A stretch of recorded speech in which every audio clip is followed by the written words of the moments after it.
கிறிஸ்துவில் பிரியமானவர்களே, ஆண்டவராக இயேசு கிறிஸ்துவின் நாமத்திலே உங்கள் யாவரையும் வாழ்த்தி ஆசிர்வதிக்கிறேன். இந்த நாளுக்கென்று தேவன் நமக்கு அருளியிருக்கும் ஜீவ வார்த்தை சங்கீதம் 136 அதிலே 4வது வசனம். ஒருவராய் பெரிய அதிசயங்களை செய்கிறவரை துதியுங்கள், அவர் கிருபை என்றும் உள்ளது. என்னை கேட்கிற தேவனுடைய பிள்ளைகளே, இந்த நாள் பெரிய அதிசயங்களின் நாளாக இருக்கிறது. It is going to be a day of great wonders. என்னை கேட்கும் தேவ பிள்ளைகளே, துதியும் கிருபையும் பெருகுகிற ஒரு காலத்திற்குள்ளே தேவன் உங்களை கொண்டு வந்திருக்கிறார்.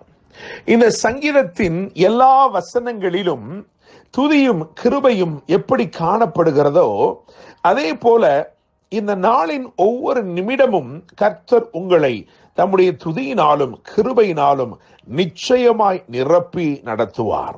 என கேட்கிற தேவனுடைய பிள்ளைகளே, இந்த சங்கீதத்திலே தேவனுடைய செயல்களை குறித்து 3 காரியங்களை நாம் தியானிக்க முடியும்.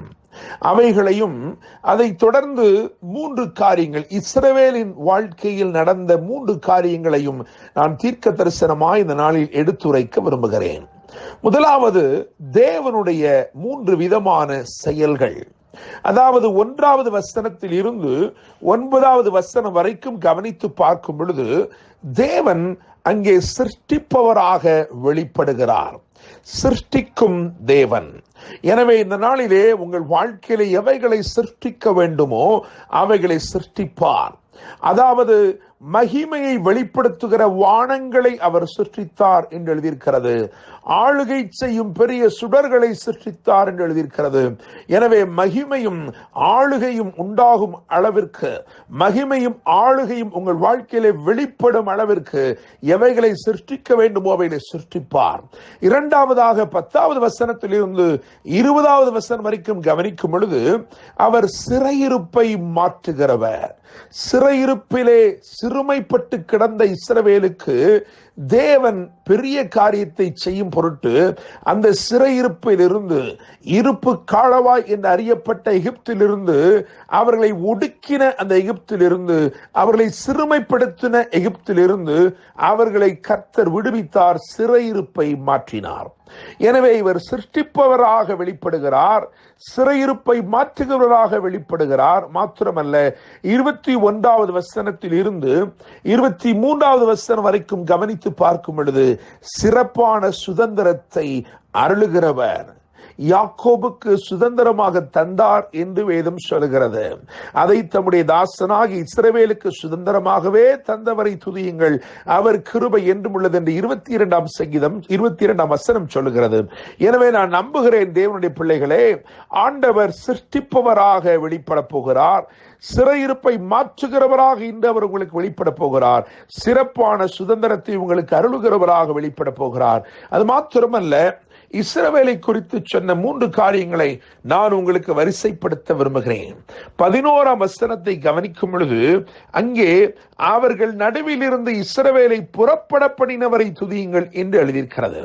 நடுவிலிருந்து இஸ்ரவேலை புறப்பட பண்ணுகிறவர், நடுவிலிருந்து, அதாவது உபத்திரவங்களின் நடுவிலிருந்து, நெருக்கங்களின் நடுவிலிருந்து, சிறுமையின் நடுவிலிருந்து. இன்னைக்கு நான் உங்களை பார்த்து தீர்க்க தரிசனமாய் சொல்லுகிறேன், இனி நெருக்கங்களின் நடுவிலே இருப்பதில்லை, இனி நீங்கள் சிறுமையின் நடுவிலே இருப்பதில்லை, இனி நீங்கள் ஆளோட்டிகளின் கூக்குரலின் நடுவிலே நீங்கள் இருப்பதில்லை. நிச்சயமாய் கர்த்தர் ஒரு பெரிய விடுதலையை இந்த நாளிலே கொண்டு வருகிறார். உபத்திரவங்களில் இருந்து விடுதலை. You will move out of affliction, you will move out of troubles, you will move out of your captivity. எனவே நான் நம்புகிறேன், விசுவாசிக்கிறேன். முதலாவது, அவர்களை புறப்பட பண்ணினவர், நடுவிலிருந்து புறப்பட பண்ணினவர் எழுதியிருக்கிறது. உபத்திரவங்களின் நடுவில் இருந்து புறப்பட பண்ணுகிற தேவன். 2வதாக 14ஆம் வசனத்தை கவனிக்கும் பொழுது அங்கே எழுதியிருக்கிறது, அதன் நடுவே இஸ்ரவேலை கடந்து போக பண்ணினவரை துதியுங்கள் என்று எழுதியிருக்கிறது. இஸ்ரவேலை புறப்பட பண்ணினவர், இங்கே இஸ்ரவேலை அவர் கடந்து போக பண்ணினார் என்று எழுதியிருக்கிறது. அற்புதங்களை கடந்து சென்றார்கள், அதிசயங்களின் ஊடாக நடந்தார்கள். காரணம், அங்கே சிவ சிவந்த சமுத்திரம் இரண்டாக பிளந்து நிற்கிறது. அதன் ஊடாக கிடைத்திருக்கிற பாதையிலே அவர்கள் நடந்து சென்றார்கள். You will for sure walk in the royal pathways prepared and set for you privately, and also you will witness heavenly providence. நிச்சயமாய் தேவன் பரலோகத்தின் நன்மையினாலே உங்களை நிரப்புவதையும் அதிசயமான பாதைகளின் ஊடாய் நடத்துவதையும் இந்த நாளிலே நிச்சயமாய் காண்பீர்கள். மூன்றாவதாக 23வது வசனத்தை கவனிக்கும் பொழுது, நடுவிலே நினைக்கிற தேவன்.